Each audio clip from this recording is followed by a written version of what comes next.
Hello tasty and easy recipe ఉప్పు చారు. ఓ 2 టమాటాలు, 4, 5 పచ్చిమిరపకాయలు ఉడకబెట్టేసుకున్న తర్వాత ఇలా మ్యాష్ చేసుకున్న తర్వాత అందులో ఉన్న వేస్టేజ్ మొత్తానికి కాదు సగానికి సగం తీసేయండి. హాఫ్ లెమన్ సైజ్ అంతా చింతపండు రసం పిండుకోవాలి. ఇప్పుడు పోపు వేసుకుందాం. స్టవ్ ఆన్ చేసిన తర్వాత బాండి పెట్టుకున్న తర్వాత ఇక్కడ నెక్స్ట్ వచ్చేసి ఆయిల్ మరీ ఎక్కువ కాకుండా 1 టేబుల్ స్పూన్ ఆయిల్, ఆవాలు, జీలకర్ర, ఎండుమిర్చి, కరివేపాకు. వీడియోని ఎండ్ వరకు చూడండి అండ్ లైక్ చేయండి మీకు నచ్చితే.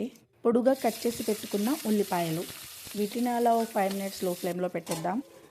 నెక్స్ట్ వచ్చేసి అల్లం వెల్లిపాయల పేస్ట్, హాఫ్ టేబుల్ స్పూన్ పసుపు, సరిపడ్డ ఉప్పు, కారం మరీ తక్కువ వేసుకోండి, మరీ ఎక్కువ కాకుండా, ఎందుకంటే ఆల్రెడీ ఇక్కడ మనము పచ్చిమిరపకాయలతో చేస్తున్నాం కాబట్టి.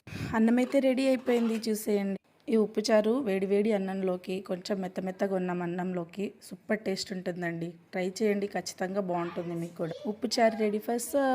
నేనైతే ఫస్ట్ మా పిల్లలకు పెట్టేశాను. మా పెద్దోడు ఎంత ముద్దుగా మా చిన్నోడికి తినిపిస్తున్నాడో చూసేయండి మీరు కూడా.